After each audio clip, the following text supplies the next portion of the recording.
This nigga Puff got 50 months.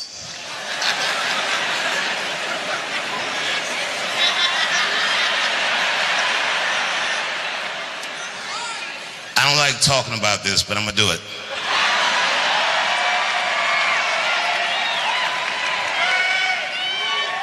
Here's my thing about Puffy. And I gotta state my bias. Years ago, I got attacked on stage in California at the Hollywood Bowl. Now, this was a long time ago. At this time, Charlie Kirk was alive and well.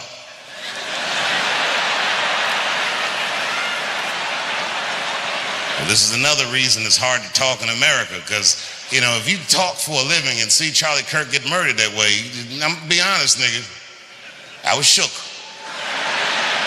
I mean, Charlie Kirk is the wholesome white guy, and they killed this motherfucker. I said, these whites.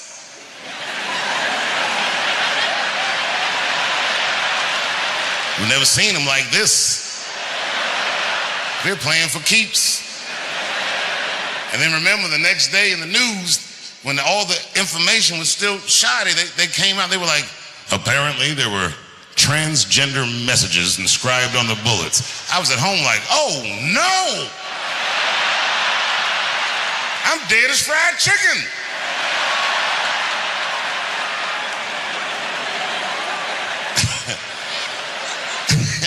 And then weeks later they said what was written on the bullets. One of the bullets had Bella Ciao, Bella Ciao, Bella, Bella, Bella Ciao written on it. Another bullet had written on it, if you're reading this, you're gay. I was at home like, nigga, I'm gonna need to see these bullets. How the fuck is this nigga writing whole paragraphs on bullets? How big are these bullets?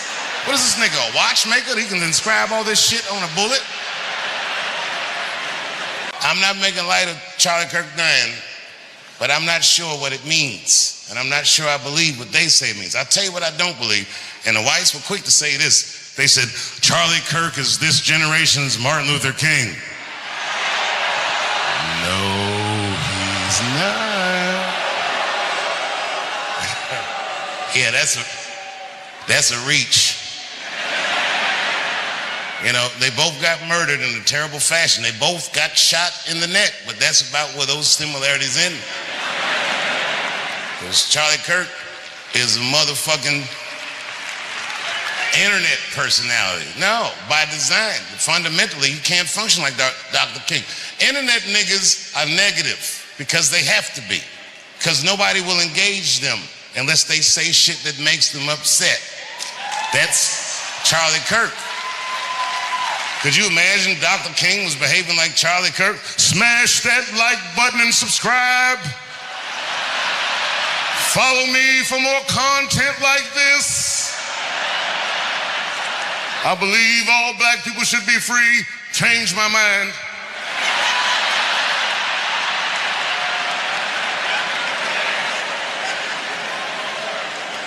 The Congress took a vote that October 14th would be Charlie Kirk Remembrance Day, and everybody voted for it. No, I'm not gonna boo it. You can remember, no. Remember that nigga if you want to. And remember him however you want to. But I do know that most of those congresspeople voted for that because they're afraid of political violence. I'm telling you, it's easier to talk in Saudi Arabia.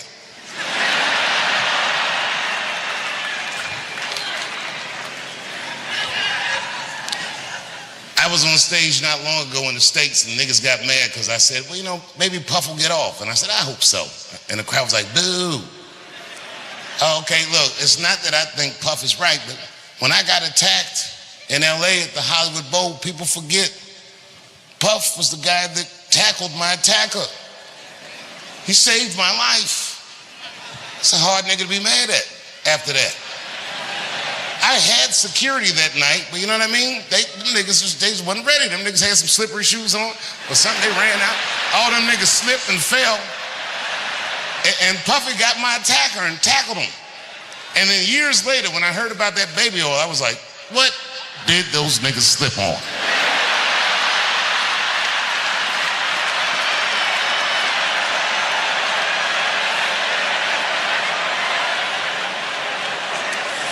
1,000 bottles of baby oil, that's a lie. But remember, he wasn't on trial for having 1,000 bottles of baby oil because it's not a crime to have 1,000 bottles of baby oil. It's gross. It's not illegal. But I'm gonna tell you something else I haven't said, but this is true. In LA one night, I shouldn't even tell, fuck it. I've been to Puffy's house.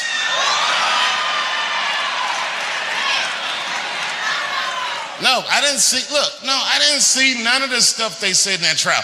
I walked to that nigga's living room, house was clean, traction on the floor, nothing slippery, walk right through. Perfectly normal evening. The only thing in hindsight, but at the time it didn't mean nothing to me. I didn't think about it until after I found all that stuff out, but in hindsight it was fucked up. But we was on this back patio, and we was drinking and laughing, talking, and then nigga Puff started swirling his drink like this, and he goes, so Dave, he goes, what are you into? You know me, I was like, I don't know, nigga, books, video games,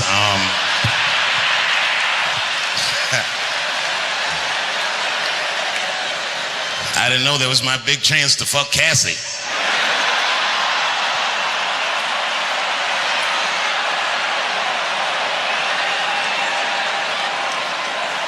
God bless her. I'm not making light of her. What she went through was terrible. But remember, because they kept showing this video of him beating her up in a hotel hallway, which is a terrible video. But he wasn't on trial for that. If you remember, he paid her for that before the federal charges ever came up. He paid her $35 million, is what I heard, which doesn't make it right, but I mean, come on, nigga.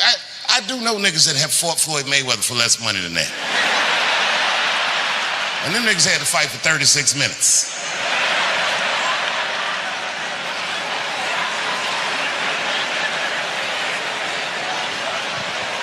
But Cassie is a gangster.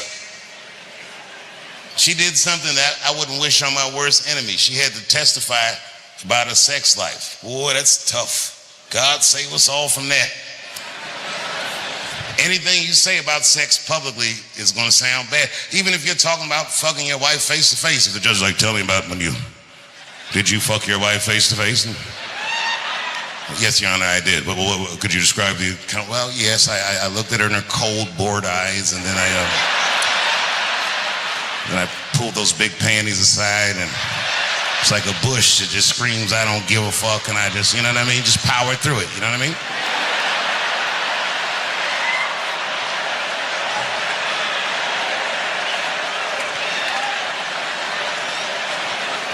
Cassie had to do way harder than that. Them questions, they was asking her all kinds. Did Sean Combs pee in your mouth? I was like, oh my God. She didn't hesitate. Yes, Your Honor. I'm sorry. My wife's friend, Stuart, told me that. My wife has a lot of gay friends. Stuart's their leader. She has a lot of gay friends. And I don't like them. Not because they're gay, I'm just judging them on the merits of their character. They're just not nice dudes. They're rude house guests. They're sitting on my couch, giggling with my wife, eating my mother macaroons. And I come in, they act like the party's over. Hey, Stuart, what's going on? This guy talks to me the way a cat would speak if a cat could talk. Hi, David. He always wants to have some kind of gay political argument. The last one was about a petition in federal court to take the words husband and wife out of the law. I said, well, why would you want those words out the law? He said, because it discriminates against same-sex couples. I was like, niggas, please save me the semantics. Just trust me, take your chips and get the fuck out of the casino. You're about to crap out. Go outside, talk that over amongst yourselves, and whichever one of you is gayer, that's the wife. I've never seen somebody in an office so high with the most just basic fucking solutions. We should not let any more Muslims in the country till we can figure out what's going on. Did he just say figure out what's going on. Who doesn't know how to do basic math? Let's count it out. There's been 17 mass shootings in the United States. 4 of them were done by Muslims. None of those 4 Muslims were from any of the 7 countries in your stupid ass original band. The other 13 shootings were done by the Tiki Torch whites. And you don't see me trying to ban white people from the show to keep the rest of the audience safe. It's a fucking terrible idea because it's mean and it's racist. And most importantly, if there were no white people here tonight, I might leave this bitch with $1,800. This man needs to realize that we all need each other. And that's why we will never, ever be able to beat China. Because everybody in America is racist and everybody in China is Chinese. This guy, R. Kelly, got another sex tape out now. This guy makes more sex tapes than he does music. He's like the DJ Khaled of sex tapes. Another one. Like, damn. The new one's so bad that they didn't even show it. 16 times the girl's age was mentioned. Isn't that crazy?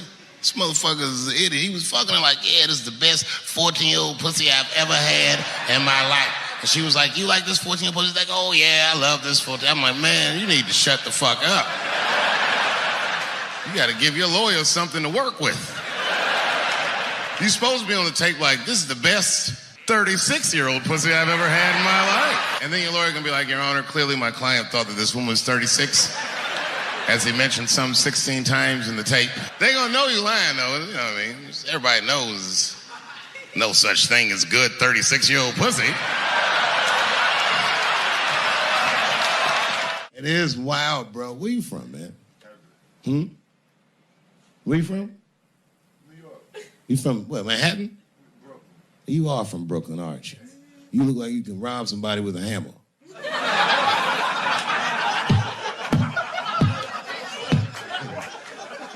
Brooklyn niggas rob you with shit they find around the house. I just got stabbed with a toothbrush. This nigga must be from Brooklyn. I'm fucking around. I think, okay, again, of all those letters, the T has the toughest road ahead. In fact, I think the T should stand for tough road ahead. They've got the longest mental gap to bridge. That's all I'm saying. Because, you know, whenever I see one of them T's on the street, I don't mind them, but I'll be like, man, I miss Bruce. I'm sorry, guys. I'm 42. I remember Bruce Jenner. Before the Kardashians, before all that, this motherfucker was a white American superhero. It was amazing. He was beating Africans at track and field. We'd never seen anything like it. He was on my cereal box growing up. You know how much of that cereal I ate, nigga? I didn't know he was gonna do that.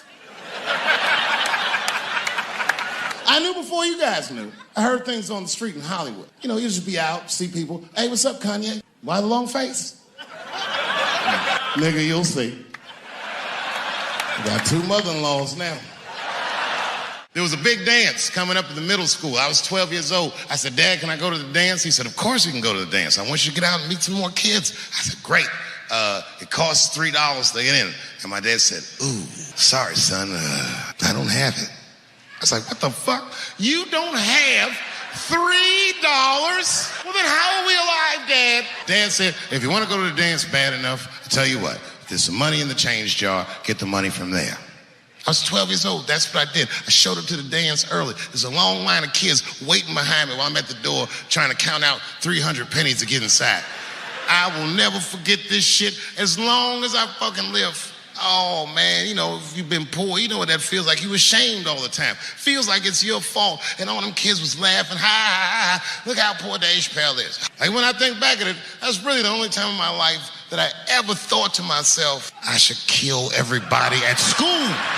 No, this is what I mean. Okay, look, okay, you're an Asian dude. No, I say this with no disrespect, but we're all Americans, right? And we can agree that America has a huge body count all over the world, but nowhere more than Asia. Literally, if you look at history, recently, we have bombed the masculinity out of an entire continent. We dropped 2 atomic bombs on fucking Japan, and they've been drawing Hello Kitty and shit ever since. There's a lot of lady boys in the wake of our bombs, and I know these things because my wife is Asian. She's Filipino. All right, well, okay, so that explains it. Now you know why you see me at all those Filipino events. I'm not there picking up pussy, I'm dropping some off.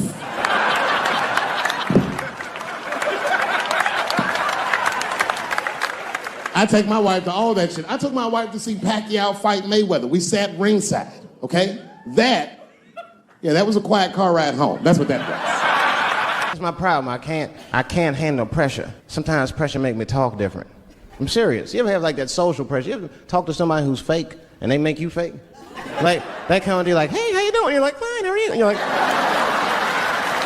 I don't even talk like that. I get sick of that shit. I do, it just makes me sick. Sometimes I'll talk crazy just to make myself feel better. Yo, do that, and start talking like crazy.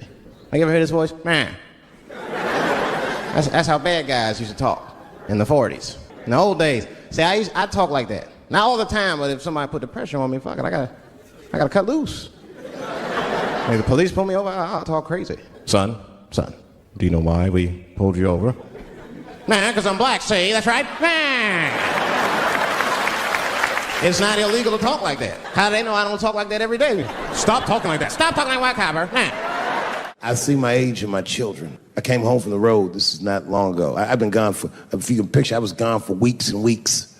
And when I came back, nobody was home. Now, one person in my family thought that maybe I'd like to see them when I got back. Like, they knew when I was coming back, but they just weren't home. And that shit was a wake-up call. But an empty house, that's some cold shit. And I went into my oldest son's room. I was like, hello? He was gone. And I'd never done this to him before, but for some reason I just did it. I just looked through his shit. Just to see who this motherfucker was becoming. And I found these notebooks, and I started going through the notebooks, and it was all this wonderful poetry in them. And then I looked through his drawers, and I opened up his middle drawer, and I found this rolling paper. And I looked down at them papers like, oh, that's where that poetry's coming from. I'm doing a show somewhere, and I'm on stage, and I was a little drunk, you know. I figured to be safe, because, you know, everybody's phones are locked up. And I went in on this kid. I was talking all kinds of shit. Now, I didn't know that there was a journalist in the audience. Took impeccable notes. He told everybody everything I said. He was even putting the jokes in the headline. The headline said, Dave Chappelle says he wants to smash a dollhouse over Juicy Smouillet's head. And I thought for sure when I read that headline, I said, well, that's it for me. I'm canceled. Lucky for me, that very same day, the Chicago police caught the motherfucker actually did it. And hilariously, they were both Nigerian. Not only were they not white, they were very, very black. They were Nigerian, which is the funniest shit. The whole story is funnier. Thank you very much for being here. But before I start tonight, I just wanted to read a brief statement that I prepared. I denounce anti-Semitism in all its forms. And I stand with my friends in the Jewish community. And that, Kanye, is how you buy yourself some time.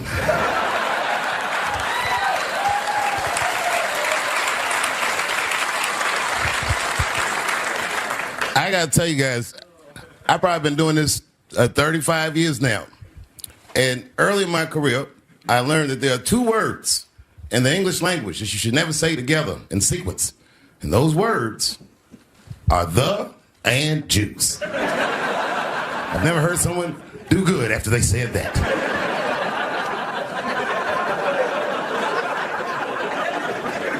Kanye's got into some scrapes before. Normally when he's in trouble, I pull up immediately. But this time I was like, you know what? Let me see what's gonna happen first. Let's want to see where this is all going. I can't even remember how it started. Vaguely, I remember it started with a tweet, strange tweet. It was like, I'm feeling a little sleepy. I'm gonna give me some rest, but when I wake up, I'm gonna go DEFCON 3 on the Jews. And then he just went to bed. I was up all night worried. What is he gonna do to the Jews?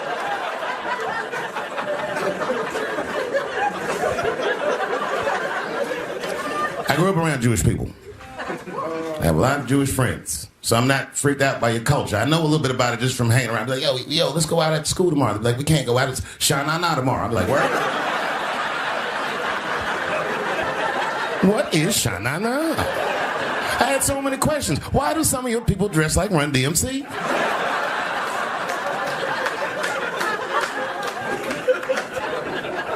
When Kanye woke up from that nap, he went right to work. A year ago, I'd seen him on a podcast called Drink Champs. Great show. And it was an amazing appearance. Noriega and them were there, the rappers that I love, and they all had their gold chains and stuff on. And Kanye said, only millionaires wear chains. They said, what? He said, I'm a billionaire.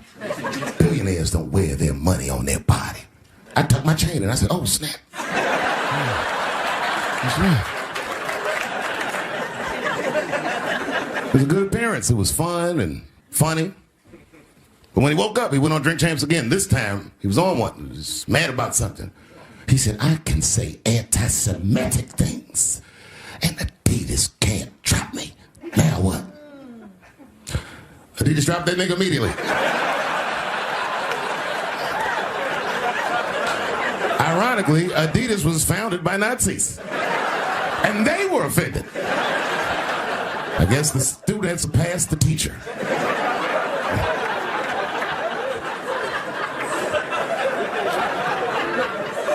It's a big deal. He had broken the show business rules. Is this a rule? You know, the rules of perception. If they're black, then it's a gang.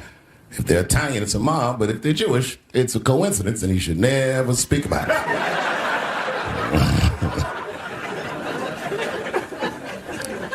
Kanye got in so much trouble, Kyrie got in trouble.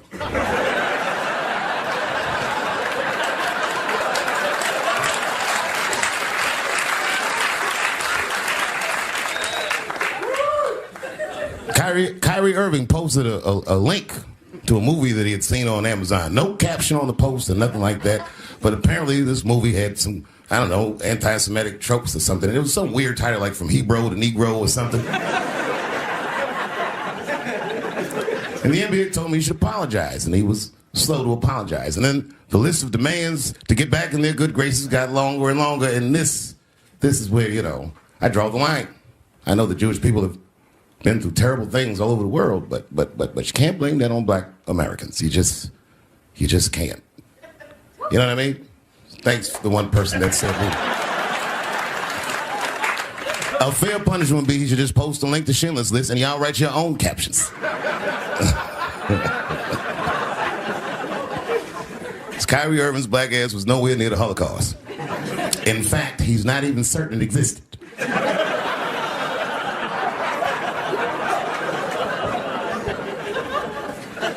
I saw one news pundit screaming about Kanye. She said, mental health is no excuse for that type of language. Yes, it is, bitch. You can kill somebody if you're mentally ill. Listen, okay, I don't think Kanye is crazy at all. I think he's possibly not well.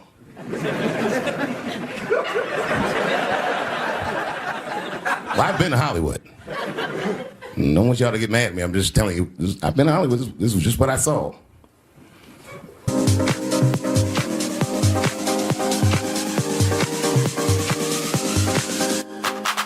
Whatever you do, don't fall for me.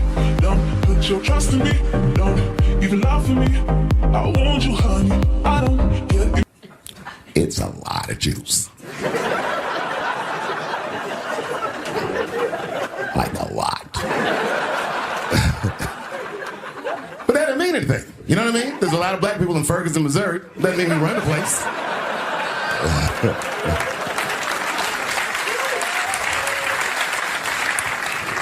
I could see if you had some kind of issue. You know what I mean? You might go out to Hollywood and your mind might start connecting some kind of lines, and you could maybe adopt the delusion that the Jews run show business. It's not a crazy thing to think.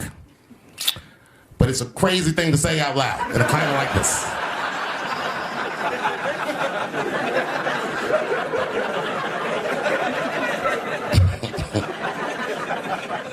Now the midterms are over, and it's crazy climate. And I gotta tell you, I feel like this midterm, like all of humanity depends on it.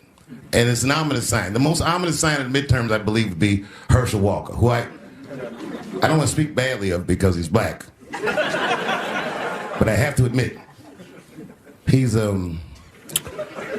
observably stupid.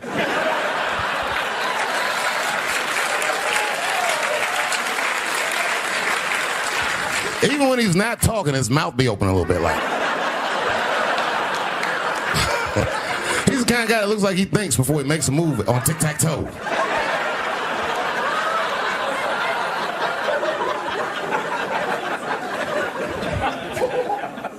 And I'm watching the news now, they're declaring the end of the Trump era. Now, okay, I can see how in New York you might believe this is the end of his era. I'm just being honest with you. I live in Ohio amongst the poor whites. A lot of you don't understand why Trump was so popular, but I get it, because I hear it every day. He's very loved. And the reason he's loved is because people in Ohio have never seen somebody like him. He's what I call an honest liar. Well, I'm not joking right now. He's an honest liar. That first debate, I've never seen anything like it. I've never seen a white male billionaire screaming at the top of his lungs, "This whole system is rigged," he said. And across the stage was a white woman, Hillary Clinton and Barack Obama, sitting over there looking at him like, "No, it's not." I said, "Now, wait a minute, bro. It's what he said." And the moderator said, "Well, Mr. Trump, if in fact the system is rigged, as you suggest, what would be your evidence?" You remember what he said, bro? He said, "I know the system is rigged because I use it." I said, "God damn." And then he pulled out an Illuminati membership card and chopped a line of cocaine up and did it right at the podium.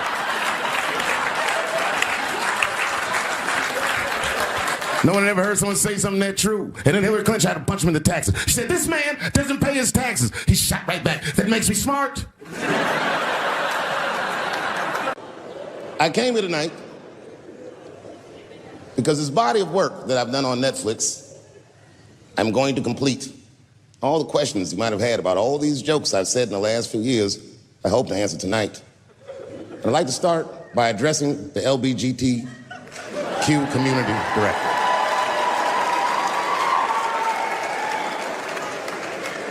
And I want every member of that community to know that I come here tonight in peace. And I hope to negotiate the release of the baby.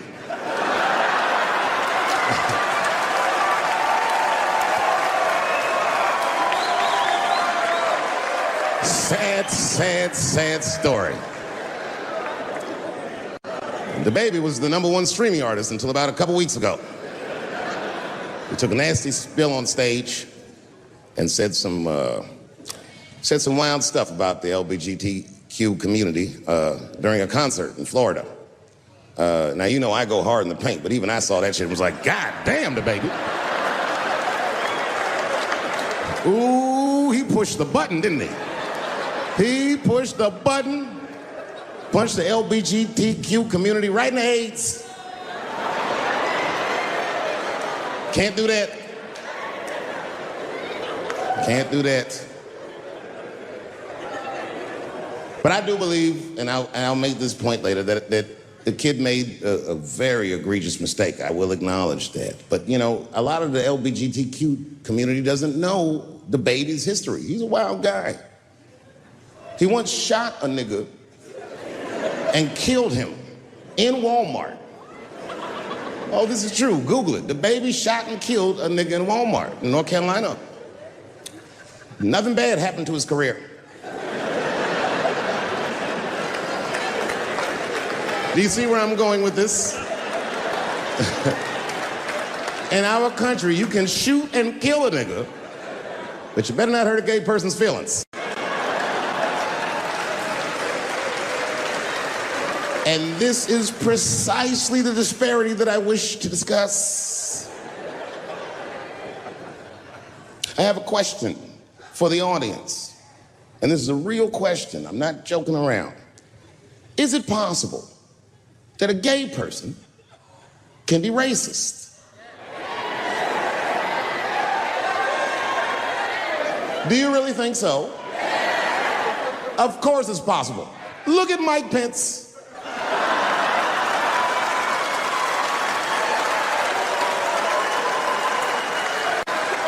Ooh, I'm guessing, but I bet you he's gay. And he's not Pride Parade gay either. He's sad gay. Feel bad for him. He looks like one of them gays that prays about it. Jesus, please take these dirty feelings out of my heart. Please, Jesus.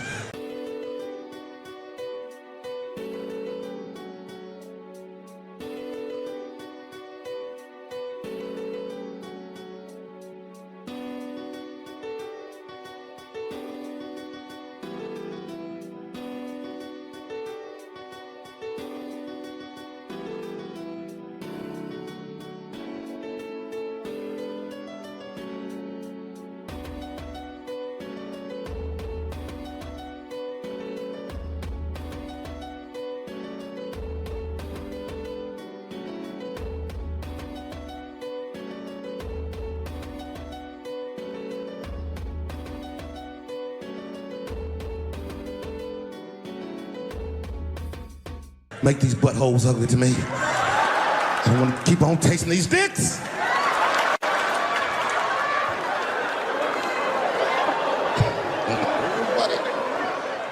You guys are confusing the emotions. You think I hate gay people, and what you're really seeing is that I am jealous of gay people.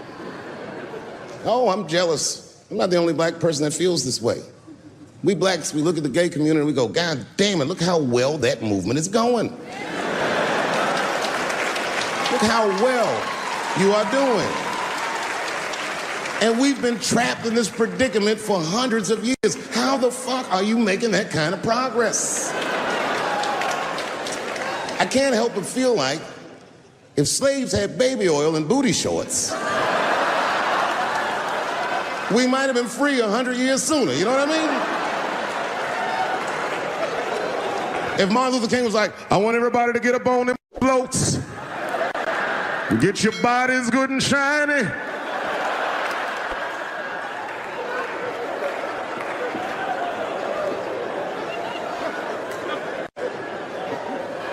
I don't hate gay people at all. I respect the shit out of you. Well, not all of you. I'm not that fond of these newer gays. Too sensitive. Too brittle. Those aren't the gays I grew up with. I miss them old school gays, nigga. Them Stonewall niggas, them the ones that I respect. They didn't take shit from anybody. They fought for their freedom. I respect that shit. I'm not even gay. And I want to be like a Stonewall nigga. Them old school gangster gays, them glory hole niggas, them the ones I like. These new gays don't even know what the glory hole is. It's a hole in the wall the gay contractors built. You wanna know why they put that hole in the wall? I'll tell you, there's no nice way to say it. Because when they wanna have some fun, they will put their penises in that hole and hope for the best. I respect that shit. There's a lot of courage on both sides of that hole, nigga. I'm not even gay, and I want to try that glory hole out.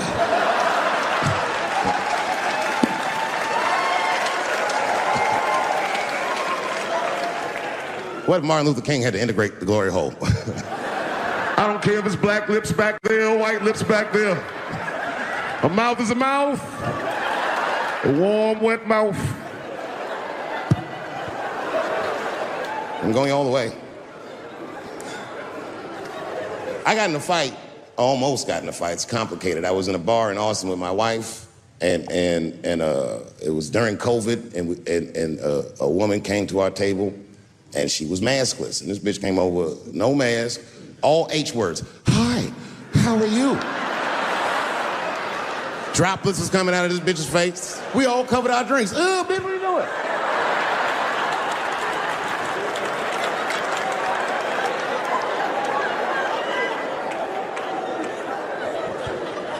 Now I looked over at the table that she came from and I peeped game. The men at the table were filming me. This happens when you're famous. People will come over and try to rattle your cage and get you to say something stupid or dumb so that their buddies can film it and they get a video of you embarrassing yourself. And clearly I said, this is what's happening. And these dumb motherfuckers thought that it was my first rodeo.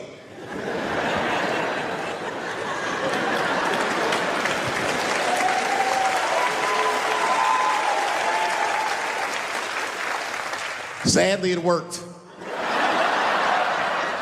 I ran right over there. I pointed right in the camera. I said, "You's a bitch-ass nigga for doing this to me."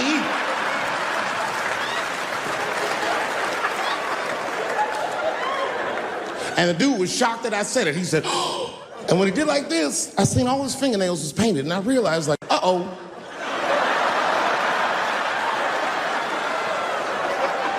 This fella's gay. Now, you know how I talk. I call everybody a bitch-ass nigga, you know what I mean? But that's not a right thing to do if they're gay, you know what I mean? And now I was in trouble. And not only that, the motherfucker was huge. He stood up, he was towering over me. He must have been 6'5", a big, white, corn-fed, Texas homosexual. This nigga was ready to fight. And he started barking on me, but I stood my ground. I wasn't scared. How could I be scared? This motherfucker's shirt was tied up in a knot like this. Ah, fuck this guy. Let's go, nigga, let's go. I thought we were gonna come to blows. I was ready. And then, right when you think we would fight, guess what he did? He picked up his phone and he called the police. And this thing I'm describing is a major issue that I have with that community. Gay people are minorities until they need to be white again.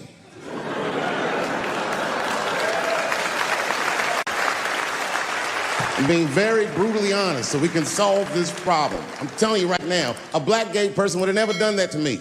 Because a black gay person knows when the police shows up, they're not gonna care who called them. They don't show up like, which one of you niggers is Clifford? We're all Clifford. Oh, yeah. All right. Oh, really? Boy. That'll make it good to come home, boy, I swear. I know, man. It's been a while. DC's different. I've been gone, man. It took me years to be able to do this show, boy. DC has changed. It's different now.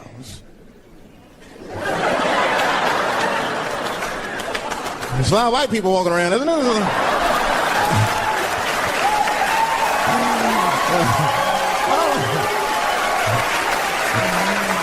I mean, I left D.C. in the 80s. It was not like this in the 80s. When crack was going on. Remember when crack was going on? White people be looking at D.C. from Virginia with binoculars and shit. Well, that looks dangerous. Not yet. New white people. You can't scare these white people. I tried. Roll up on them. Boo! The hell is wrong with you? Those days are over. I'm glad that, like we're doing a show here about Howard, and you see like white people come out, and that's good. One thing I'm seeing, every group of brothers should have at least one white guy in. I'm serious, for safety. Because when the shit goes down, somebody's gonna need to talk to the police.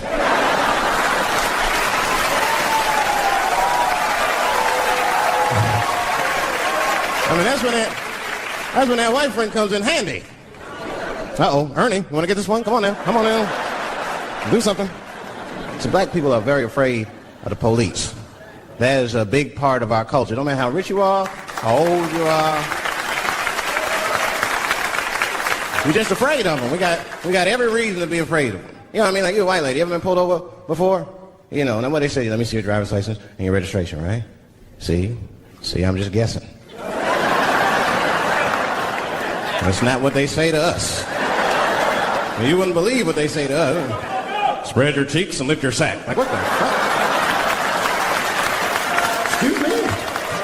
You heard me. Spread open your cheeks and lift your sack. I got a driver's license, too. There's easier ways to prove who I am and shit. What does that prove? I can't go to the bank like that. Cash my check. What do you mean you don't have any ID? Wait a minute.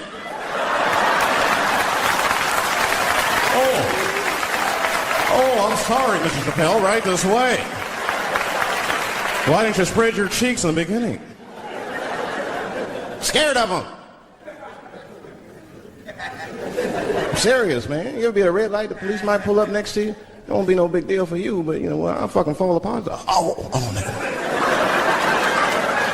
Oh, don't look over there, nigga. But I didn't always know that was a black thing. It took me a while to figure that out. I learned that shit in New York. I was in New York City. Now, I was hanging out with a friend of mine. He's a white guy, you know. We were just hanging out. And we were lost in the city, you know, we were smoking a joint. Now, I don't know if it was a coincidence that we were lost in the high and shit, but... my white buddy, he was smoking a joint. Dave, it's the goddamn cops.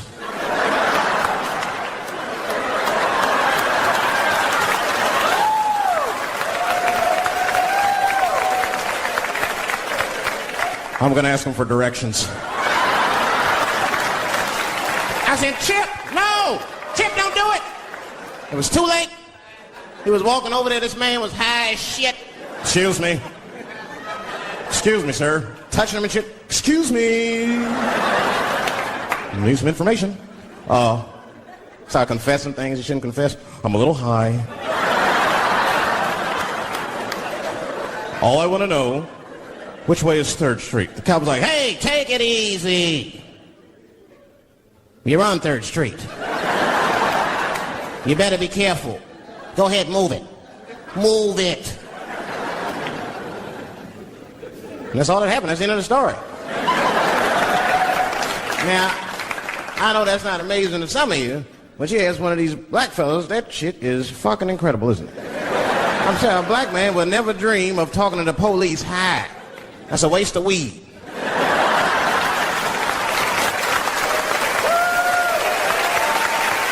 Serious.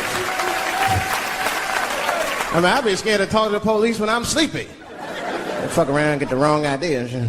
Oh my God. That nigger was on PCP, Johnson. I had to use necessary force. You saw him. No paperwork. Just sprinkle some crack on him. Let's get out of here. That's how it is. But at the time, I didn't think there was anything racial about it. I was just like, man, Chip, you got fucking lucky. You better be careful.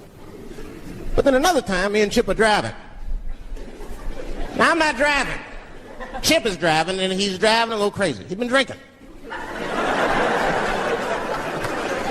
Now, I don't like to let my friends drive drunk, but, you know, I was smoking a joint. I couldn't really say shit to the guy.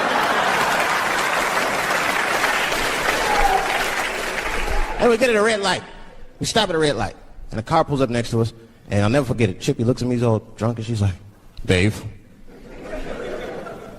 I'm going to race him.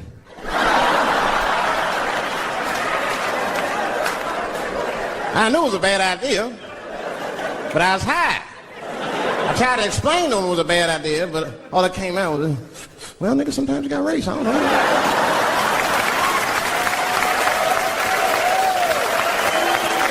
Man, that light turned green and Chip took off, zigzagging and shit so no one could pass. The other car didn't even know he was racing. Then the police seen us and pulled us over. Now, you understand, I'm scared as shit.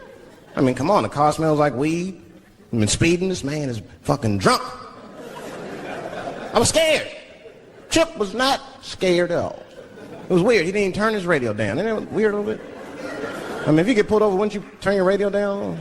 Nobody want to get their ass beat to a soundtrack and shit. You know what I'm saying?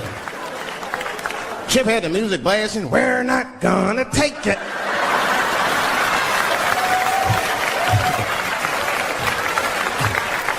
Look at him, he said, Dave, just relax. Close your butt cheeks. Just relax. Let me do the talking. You want to know what he said? It's almost exactly what he said. I couldn't believe it. He says, oh. Sorry, officer, I didn't know I couldn't do that. I was fucking shocked. The cop said, well, now you know. Just get out of here. Just get the fuck out of here. Chip said, okay, I will, sir. Thank you. What? What's wrong with you, Dave? I didn't know I couldn't do that. He said, that was good, wasn't it? Because I did know I couldn't do that.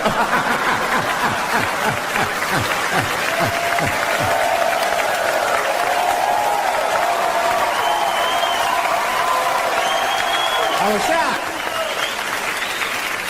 I wasn't shocked at the audacity of it. I was just shocked because I would have never thought to say that. I don't think any black dude would think to say that because they know we know the law. Every black dude in this room is a qualified paralegal and shit. He knows the law.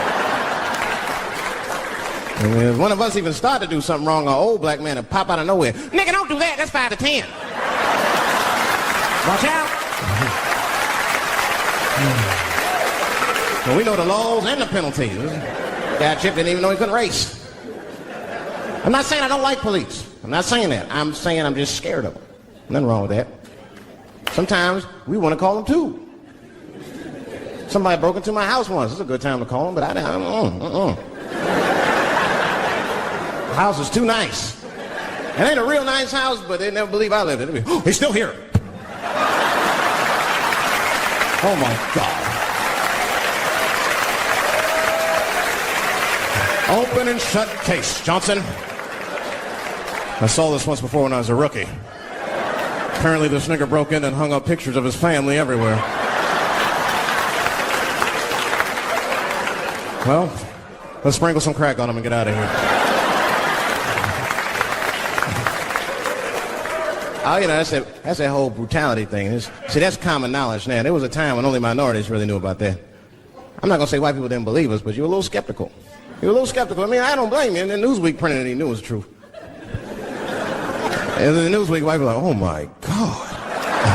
Honey, did you see this? Apparently the police have been beating up Negroes like hotcakes. It's in the May issue. I mean, really, how could you know, though? How could anyone else know? You know. I mean, maybe you should have seen something a little suspicious. Don't you think it was like a little suspicious? Just a little suspicious? Every dead black person the police find has crack sprinkled on them. I mean, come on, man. Come on, man. Who gets shot and sprinkles crack on themselves? Nobody would do that. Bam! Oh, oh.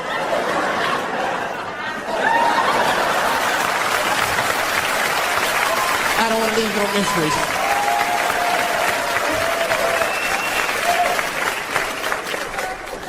But I'm a paranoid guy, you know, that's how I am. I'd be scared to call 911 for anything, even if it's like a fire or anything. Because they take those phone calls. I see the shows, they tape them, and then they play them on television. That's fucked up. Now, I'll say anything if I'm scared. That shit is private, you know what I mean? What if I get killed? They start playing that 911 tape on the news, I'm dead, I can't explain myself to my buddies and shit. We watching the news. We have Reg Chapman on the scene. Reg, what's going on out there? That always takes a guy on the scene a minute. Hi, Bob. Hi, yes. We just got hold of a copy of Dave Chappelle's Frantic. 911 emergency call. Remember, viewers, some of this language is disturbing. Hello, emergency. Help! Help, motherfucker, they're coming to get me! Just calm down, sir. Where are you? Oh, I shit on myself. I can't stop crying. They play that shit 30, 40 times a day. All my buddies will be at my funeral looking at me. You know Dave shit on himself right before me. I saw it on the news. Died crying like a bitch. I'll be dead. I can't defend myself. That's not a nice thing to do. That's not a nice thing to do. I mean, it's a 911 tape. How do you expect it to sound? Of course you're going to be scared. It's an emergency. There's nobody calls 911 cool and relaxed. That shit would sound ridiculous. Hello, emergency. Hi. Hey, 911, how are you? Yeah. Look, there's a group of hooded white men gathering outside of my house, and it looks like they mean business. Get out here, nigger! I gotta go. You guys try and hurry.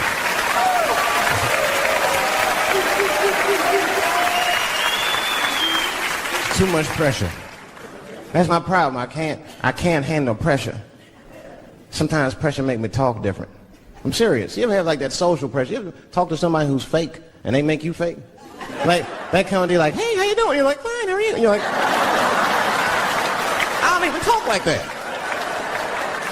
I get sick of that shit. I do. It just makes me sick. Sometimes I'll talk crazy just to make myself feel better. You ever do that? Just start talking like crazy. Like, you ever hear this voice? Man. That's how bad guys used to talk in the 40s. In the old days. See, I talk like that. Not all the time, but if somebody put the pressure on me, fuck it, I gotta cut loose. If the police pull me over, I'll talk crazy. Son, do you know why we pulled you over? Nah, because I'm black, see, that's right. Nah. I'll do it. It's not illegal to talk like that. How do they know I don't talk like that every day? Stop talking like that. Stop talking like white copper. Nah. That's how I talk, see.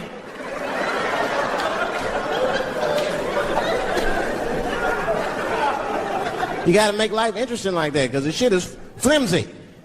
Life is flimsy. You think you're gonna live forever, you ain't not gonna live forever. It's dangerous out here. We know what's going on. I travel now, you know. I used to think D.C. had the roughest ghettos in the country. Nah, nigga, I have seen some shit now. Oh, there's some rough areas outside of D.C. Yeah, everybody should go to the ghetto. I was taken to the ghetto one time. That's the worst. When you get taken and you're not expecting to go. You know, usually you want to know when you go in the ghetto, like, I'm going to see some wild shit. I got to prepare myself. I'm going to see something crazy. When you're taken, it's different. I had a limousine driver. It was after a show. It was late at night. It was like 3 in the morning. I had a limousine driver. He was a nice guy talking to me and shit. Oh, hey, where you from, dog? D.C.? Word? That's a rough city, man. And his cell phone started ringing. Hold on 1 second. Hello? Oh, what's up, nigga? What? What the fuck? Slow down. What? What the fuck?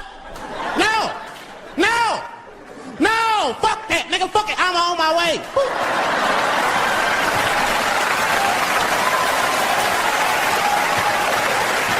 Hey. I gotta make a stop real quick. At 3 o'clock in the morning. I didn't know he was taking me to the ghetto at first. I started looking out the window. I was like, what the fuck? Gun store, liquor store, gun store. Where the fuck are you taking me? This don't look good. He didn't say shit. He just pulled up in front of an old rickety building that looked like a project. Now, I'd never been there before. I'm not sure if it was a project, but it certainly had all the familiar symptoms of a project. A fucking crackhead ran this way.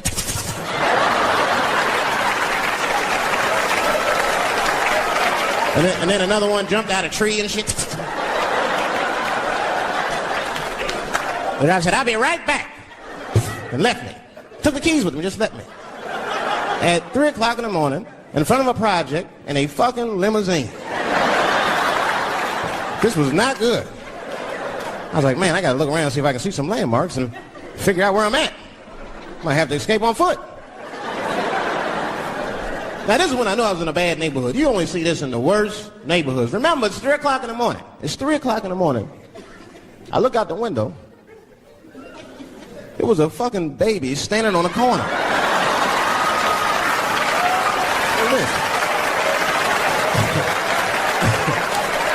And the baby didn't even look scared. He was just standing there.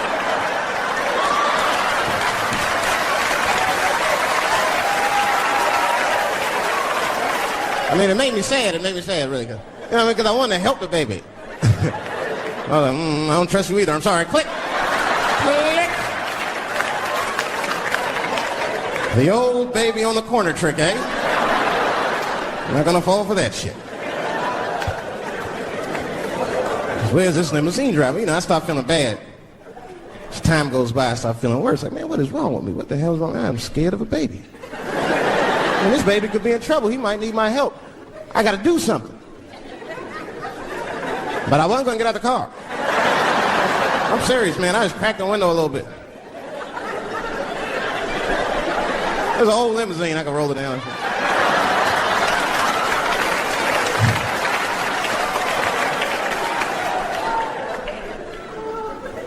Hey, baby. Baby, go home, man. It's 3 o'clock in the morning. What the fuck are you doing up? The baby said, I'm selling weed, nigga. I said, oh.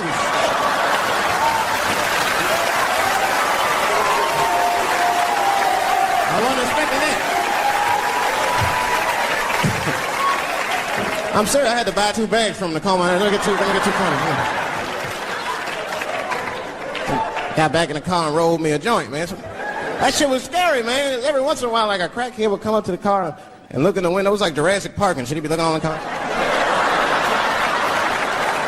Hey, get out of here, cracky. That baby was still standing there, man. That's what I started feeling bad again. Yeah, weed make you feel guilty sometimes. You know. Man, what is wrong with me, man? I have just bought weed from an infant.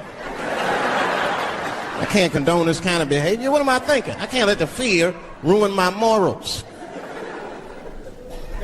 Got to do something.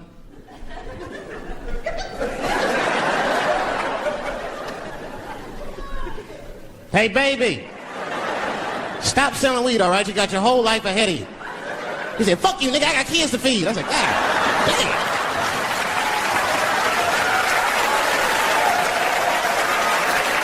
Sad. And just at that very moment, one of the crackheads was running across the street and got hit by a car. I know it was a hit and run. The police did it. That's all right, they sprinkled some crack on him and got back up.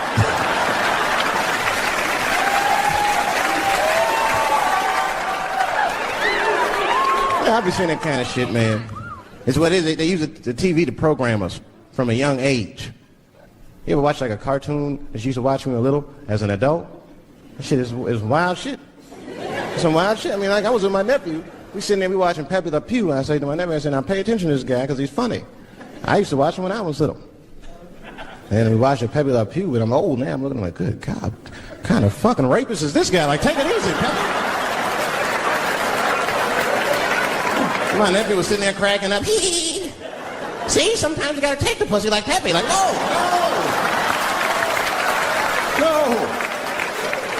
I had to turn the channel real quick.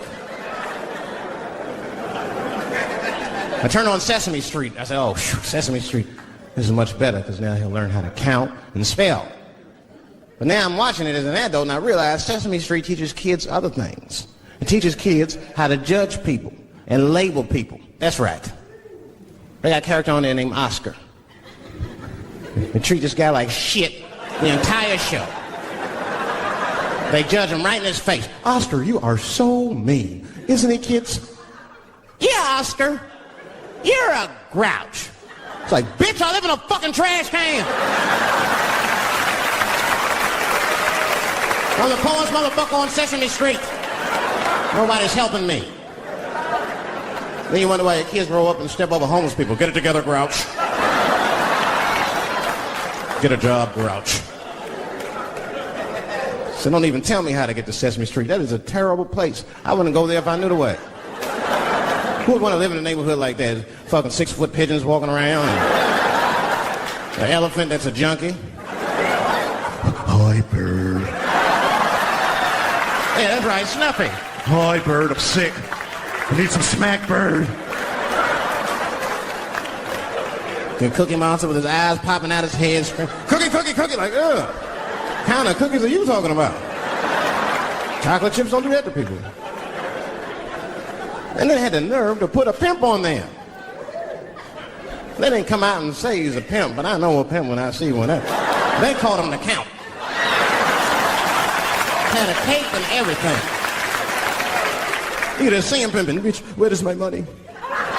You've been late 4 times. I've been counting.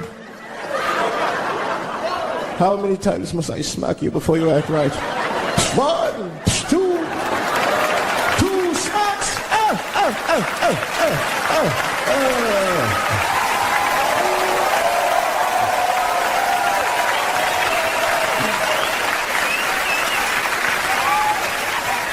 That's the thing. There's so much stuff to worry about. You know, the more you know, the more you don't know and shit. You know, like a lot of people be telling me, Dave, you know, you just gotta relax. The racism thing be bugging you too much. And I be thinking about it. Sometimes shit'll happen. You know, a lot of black people can relate to this. Have you ever had something happen that was so racist that you didn't even get mad? You were just like, God damn, that was racist. That was racist. I mean, it was so blatant. You were just like, wow. Like, you almost like it didn't even happen to you. It was like a fucking movie. That was like you was watching Mississippi Burning. Wow. That happened to me. I was in Mississippi.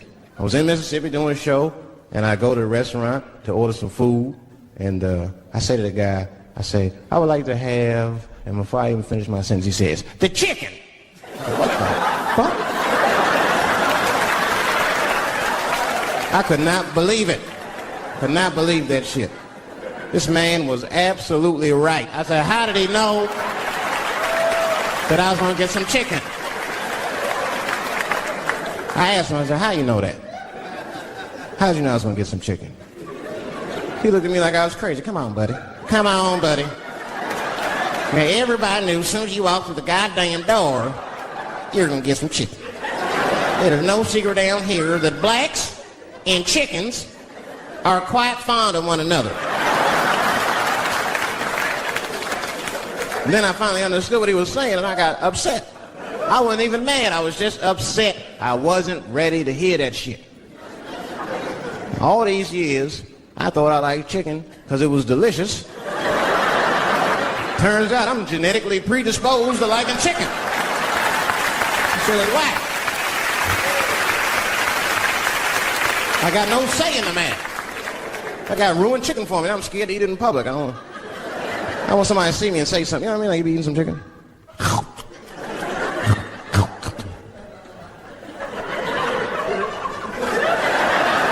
Look at him. He loves it. Just like it said in the encyclopedia. Look how happy he looks.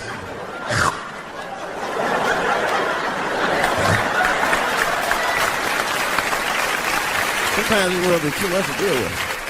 That show business be crazy. That's where the cultures really collide. Show business bring a lot of races together. Sometimes it works, sometimes it don't. This is one thing that happens that's funny. You know, sometimes I'll be on a business call, right? You know, like with a lawyer or something. You know, my lawyers be white. And like, we'll be on a call, right? And they'll be like, oh, okay, Dave, we're gonna close the deal. Is that fine with you? I'll be like, yeah, that's good for me. Great. You have a good weekend, Dave. I'll be like, all right, you too, man. Peace. Oh, all right, bye-bye.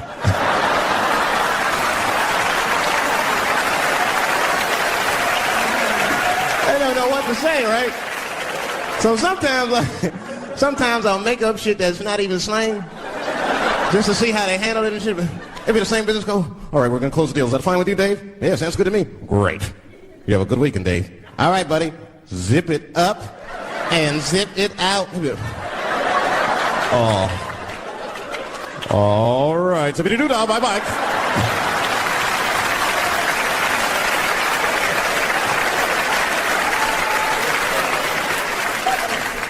Sometimes, sometimes racism works out in black people's favor. Now, it doesn't happen often. It happens very rarely, but when it happens, it is fucking sweet.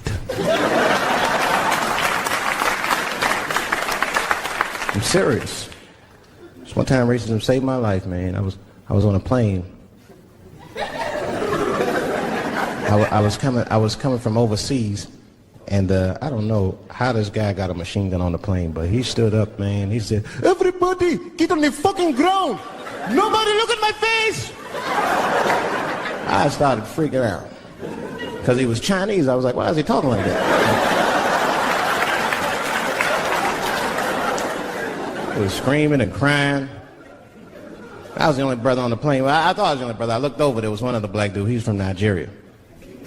I looked over at him. He was looking right in my face, man. He didn't say two words to me. He just looked at me. He was like...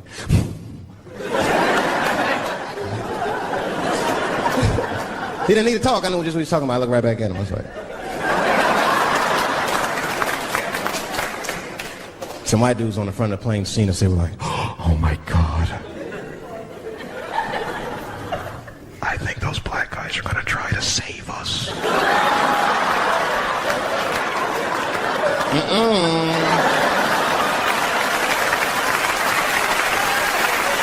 We were just communicating that we understood the situation.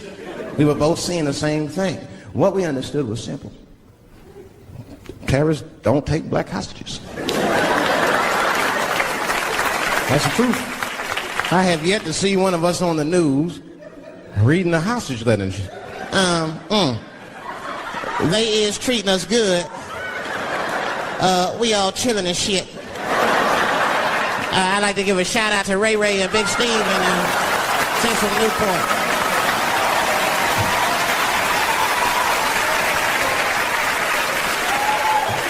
You're not gonna see it. And terrorists are smart. They know what they're doing there, you know. They terrorists. They know black people's bad bargaining chips. They called the White House. Hello? We have got 5 black... Hello?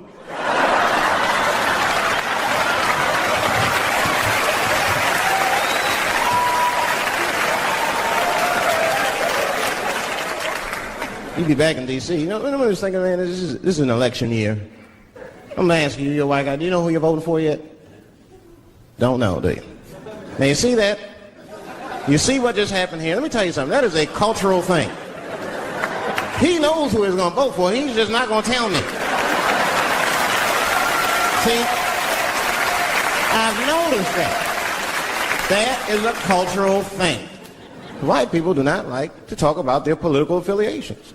It's a secret. You ever ask a white guy who's voting for you? Hey, Bob, who are you going to vote for? Dave, whoa. Take it easy now.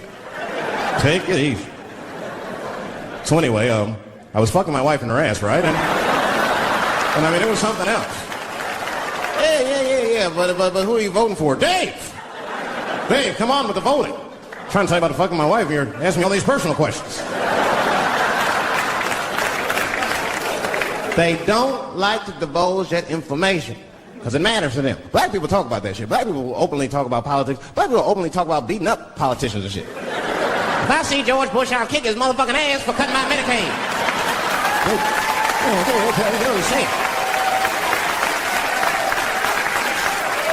Black people just say it. But there's a reason for that. It matters more for them. It matters more. Black people see even when I vote, right, which I don't, but even when I think about who I would vote for, right, I don't even look at their political policies. I just look at their character. You know what I'm saying now? You gotta read, no, I'm serious. You gotta read between the lines. You look at Clinton, and black people like Clinton, because we've seen him on the campaign. I saw one thing on the campaign trail. He actually just picked a black baby up and kissed him. Come here, you little nigger baby. Mwah! Just kiss him. I said, I like that. He did not hesitate or nothing. You see George Bush Jr., he be there, ugh.